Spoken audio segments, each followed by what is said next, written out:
السلام علیکم ورحمۃ اللہ وبرکاتہ۔ یہ بچوں کے قد بڑھنے کے بارے میں لوگ اکثر باتیں کرتے ہیں، اور کوئی کہتا ہے کہ 22 سال تک قد بڑھتا ہے، کسی نے کہا ہے کہ 30 سال تک ہڈیاں بڑھتے ہیں، پھر اس کے بعد نشو و نما رک جاتی ہیں۔ لیکن میں تو کہتا ہوں کہ نہیں، اگر آپ قد بڑھنے کا جو کلیہ ہے وہ قائم رکھے تو انشاءاللہ تعالی ہر عمر میں قد بڑھ سکتا ہے۔ ایک تو یہ بات ہے کہ موروثیت سے یہ بات تعلق رکھتا ہے کہ اگر ماں باپ چھوٹے قد کے ہو تو بچے بھی وہ چھوٹے قد کے ہوتے ہیں۔ بعض بندوں کا یہ، بلکہ اکثروں کا یہ خیال ہے کہ اس کا تعلق، یعنی قد کا تعلق وہ مطلب موروثیت سے ہیں، یعنی پہلے سے خاندان میں جو آ رہا ہے وہی۔ لیکن ہم نے دیکھا ہے کہ بہت سارے بندے ایسے ہوتے ہیں کہ وہ خود تو چھوٹے قد کے ہوتے ہیں لیکن ان کے بچے ان سے قد میں بڑے ہیں۔ تو یہ بات مشاہدے اور تجربے کی حد تک ٹھیک ہے، لیکن اگر اللہ تعالیٰ چاہے اور اسباب مہیا ہو تو قد بڑھ بھی سکتا ہے۔ مطلب قاعدہ کلیہ کے لحاظ سے اور قانون کو اگر ہم دیکھیں تو ممکن ہے کہ قد وہ بڑھ جائے۔ بس ہمیں اپنی مطلب کوشش کرنا چاہیے، اور کم از کم ادھر اس فارمولے کو آزمائے، اور اس کا جو علاج ہے تو وہ بروئے کار لائے جہاں پر ماں باپ کا قد پورا ہو لیکن بچوں کی قد نہیں بڑھ رہی، تو ادھر اس قاعدے کا استعمال کرے۔ تو میرا تو خود کا خیال یہ ہے کہ نہیں، قد جس طرح جسم قائم رہتا ہے آخر تک، اور ممکن ہے کہ قائم رہے اور صحت اچھی ہو، تو اس طرح مطلب ہڈیاں بھی وہ بڑھ سکتی ہے۔ کسی بھی عمر میں کہیں پر بھی ہڈی نکل کر لمبا ہو سکتا ہے، مطلب بیماری کے طور پر۔ تو امکان ہے کہ یہ قد بڑھنا بھی ہڈیوں کا بڑھنا ہے، جو ڈھانچہ ہوتا ہے، اور مطلب یہ ہڈیاں باقی جسم کے لیے ایسے ہیں جیسے الماری ہو، گویا کہ یہ الماری ہے اور اس میں یہ سامان، آنکھ، کان، ناک، منہ، دل، گردے، جگر، معدہ، یہ سب کچھ اس الماری میں رکھے گئے ہیں۔ تو اسباب کے تحت اور مطلب اس کو بروئے کار نہ لانے کی حد تک قد بڑھنا میرا تو اپنا خیال ہے کہ ہر عمر میں ممکن ہے اور ہو سکتا ہے۔ تو قد بڑھنے کا جو بچوں میں اسباب چاہیے، اور جو قاعدہ کلیہ ہے وہ یہ ہے کہ یہ قد بڑھنا اور جسم اچھا رہنا، مضبوط رہنا، یہ مطلب اس کا تعلق صحت کے ساتھ ہے کہ پہلے بندہ صحت مند ہو، اور چھوٹی عمر سے مطلب صحت اچھی ہو، تو جب بڑھوتری ہوتی ہیں تو اور اعضاء اور انداموں کے ساتھ ساتھ مطلب ہڈیاں بھی بڑھتی جاتی ہے۔ تو گروتھ کے لیے اور صحت کے لیے کافی رطوبات اور مناسب حرارت چاہیے۔ یہ آپ نے دیکھا ہوگا کہ یہ بچے چھوٹی عمر میں اچھلتے کودتے ہیں، کبھی اوپر سے گرتے ہیں اور کبھی ٹوکرے کھاتے ہیں، لیکن ہڈیاں وغیرہ نہیں ٹوٹتی اور زخم وغیرہ نہیں لگتا۔ تو یہ اس وجہ سے کہ اس کے جسم میں رطوبات ہے، تو بچے میں رطوبات جتنا زیادہ ہو اور مناسب حرارت موجود ہو، اس کا اصطلاحی مطلب یہ ہے کہ بچے کی صحت والی مزاج وہ اعصابی غدی ہوتی ہے، انہیں تری اور رطوبات زیادہ ہو، چربی، پانی، بلغم، کاربوہائیڈریٹ،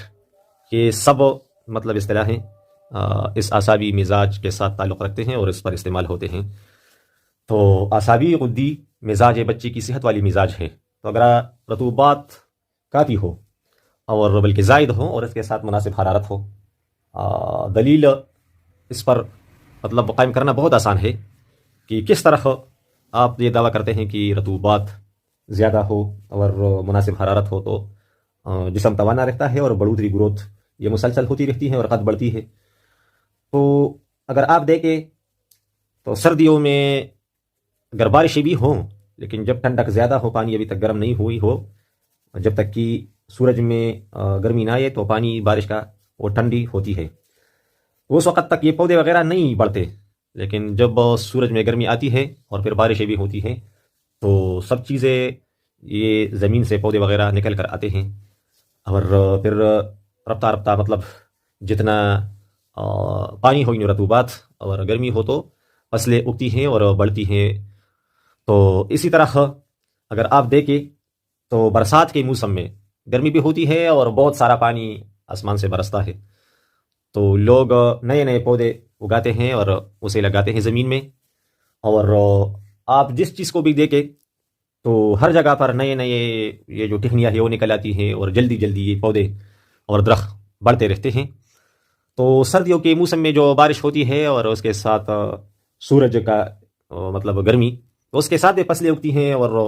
یہ پتے وغیرہ نکل آتے ہیں، لیکن اتنی بڑھوتری نہیں ہوتی۔ لیکن جب برسات میں بہت سارا رطوبات یعنی بارش ہے اور بہت زیادہ گرمی یعنی حرارت، تو ہر جگہ اگر آپ دیکھیں تو ایک جنگل بنی ہوئی ہوتی ہے اور درخت ادھر ادھر ان کی ٹہنیاں نکلی ہوئی ہوتی ہیں۔ تو اس طرح اگر جسم میں بچے کے اگر ہم رطوبات کافی رکھیں، اس کے لیے ہم اسے دودھ دے، توری، ٹنڈی اور کیلا اور نرم امرود، دودھ، سبز الائچی، اس کا ہم اسے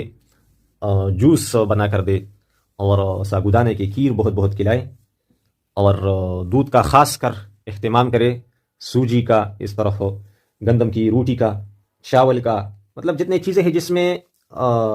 الکلی ہو، بیس اساس جس کو ہم کہتے ہیں، بچے کا مزاج وہ آساوی یعنی الکلائن اساسی یا بیس والا ہوتا ہے، اور اس کے ساتھ ہم کچھ نہ کچھ مناسب حرارت رکھ دیں۔ مثلا آم بھی ساتھ کھلائے، یہ آم جو ہے نا، یہ آم میوہ ہے، اس طرح اگر آپ اس کے ساتھ کچھ نہ کچھ بادام اور مصری، یہ قسم کی بڑی سی مطلب چینی ہوتی ہے، اور اس کے ساتھ آپ مربع بانس بچے کو کھلائے۔ بانس کتنا مطلب لمبا ہوتا ہے، تو مربع بانس کھلانے سے بھی مطلب بچے کا قد بڑھ سکتا ہے۔ اور اس کے ساتھ ساتھ اگر آپ دوائیوں میں جو نباتاتی دوا ہے، خوراک میں بچے کو یا سوکھا بچہ ہو یا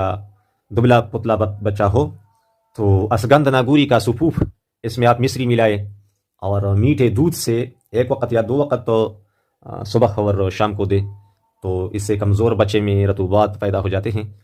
اور حرارت کے طور پر آپ کچھ اسے کبھی کبھی سونف اور ادرک یا سونف اور سبز الائچی، یعنی ایسی کچھ چیزیں جس میں حرارت ہو، مثلا کچھ مقدار آپ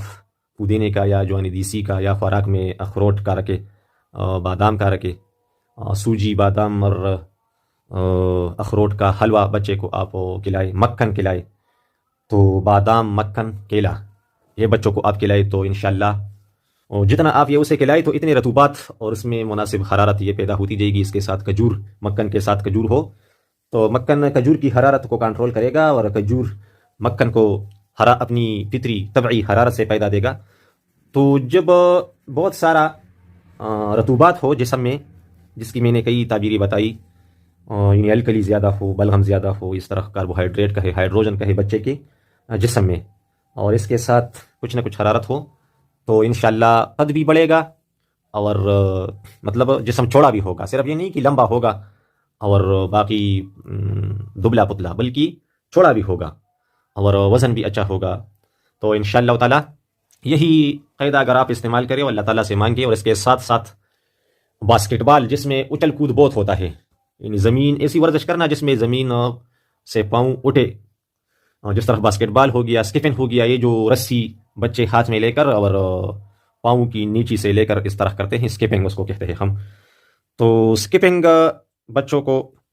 اس پر لانا چاہیے، اسکپنگ پر اور اس طرح کھیل کود پر جس میں اچھل کود ہو، جس طرح باسکٹ بال ہو گیا۔ تو انشاءاللہ یہ قد بڑھنے کی جو ظاہری اسباب ہے، ورزش سے بھی جو میں نے بتایا، اسکپنگ ہو گیا، باسکٹ بال، اور کسی بھی عمر میں آپ باسکٹ بال کھیلتے رہیے انشاءاللہ، اور یہ خوراک وغیرہ استعمال کا ساتھ میں رکھیے، تو آپ کا قد بڑھ سکتا ہے۔ کم از کم جس طرح قد بڑھتا ہے تو انسان چھوٹا بھی ہو جاتا ہے، ممکن ہے، تو چھوٹے پن سے اور کمزوری سے آپ بچ کے رہیں گے، اور اللہ تعالیٰ مطلب آپ جب ظاہری اسباب استعمال کریں گے تو اس میں اثر ڈالے گا۔ اور باقی صبح شام حفاظت کی دعائیں کہ آپ نظر بد سے بچے، سحر سے بچے، اور سحر، نظر، جنات اور جنات کے اثر کی توڑ کے لیے آپ جو الرقیۃ الشرعیہ میں نے اپلوڈ کیا ہے اور چینل پر، تو وہ بھی آپ سن سکتے ہیں، بچوں کو سنا سکتے ہیں کسی گھر میں جنات کا اثر ہو تو۔ انشاءاللہ جب اسباب موجود ہو اور حفاظت ہو تو ورزش میں، مطلب یہ 2 ورزش ہے یا کوئی بھی ورزش ہو جس میں زمین سے اچھل کود، اٹھنا اور پھر زمین پر آنا، اس طرح کی ورزش ہو اور انشاءاللہ اس طرح کا خوراک ہو جو کچھ میں نے بتایا، کھجور مکھن بادام اس میں زبردست ہے، اور اس طرح جانوروں کی چربی اس میں بچے کے لیے خوراک پکایا کرے، تو انشاءاللہ اس خوراک سے رطوبات اور اس طرح مناسب حرارت بچے کے جسم میں آتی رہے گی، اور پرورش پائے گی، قد بڑھے گا انشاءاللہ، اور آپ کے بچے کی صحت وہ ٹھیک ہوگا۔ اور اگر رطوبات کافی ہو اور مناسب حرارت ہو تو بچے کی صحت اچھی رہتی ہے لیکن قد نہیں بڑھتی، تو قد بڑھانے کے لیے ضروری ہے کہ رطوبات زیادہ ہو اور حرارت مناسب ہو، یعنی اعصاب غدی مزاج ہو، تو اس صورت میں بچے کو کوئی بیماری لاحق نہیں ہوتی اور اس کی صحت اچھی رہتی ہے اور قد بڑھتی رہتی ہے۔ تو یہ بہت آسان ہم نے بتایا قد بڑھانے کا جو کلیہ ہے، رطوبات زیادہ کرنا ہے اور حرارت اس کے ساتھ مناسب پیدا کرنا ہے، تو انشاءاللہ تعالی آپ کے بچے کی صحت، قد، سب کچھ ٹھیک رہے گا۔ امید ہے کہ میری بات آپ کو سمجھ آئے گی، اور کلپ پسند آئے تو دوستوں کو شیئر کرے اور سبسکرائبر کو بڑھا دے، گروپوں میں چلا دے یہ ویڈیو، اور اگر کچھ بات پوچھنی ہو تو کمنٹ میں آپ بلا جھجک پوچھ سکتے ہیں، انشاءاللہ تعالی جواب ملے گا۔ اور اگر اس کے ساتھ ساتھ ہم بچوں کو پرہیز کروائے تو انشاءاللہ بہت اچھا رزلٹ مل سکتا ہے۔ وہ یہ کہ خشک سوداوی ایسیڈک تیزابی اشیاء سے اور گرم اشیاء سے بچوں کو پرہیز کروایا جائے، یہ چپس چنچور ہو گیا اور امچورے، اور کوئی ٹھنڈا چیز بھی ہو لیکن منہ پر ہاٹ گرم لگے، اس سے بھی مطلب پرہیز کروانا چاہیے۔ لوبیا ہو گیا، کھٹی اشیاء، لیمبو، املی، آلو بخارا اور مونگ پھلی، انہیں جتنی بھی گرم اشیاء ہے، دالیں اور یہ جو چھولے وغیرہ ہیں، تو اس سے بچوں کو دور رکھیے۔ اور اگر کچھ اور بھی پوچھنا ہو، مزید معلومات کرنا ہو کہ یار یہ چیز بچے کے لیے درست ہے یا نہیں، یا یہ چیز ہم زیادہ طور پر بچے کو دیتے ہیں یا بچہ زیادہ کھاتا ہے تو یہ اس کے لیے ٹھیک رہے گا یا نہیں، تو اس بارے میں آپ کمنٹ میں پوچھ سکتے ہیں۔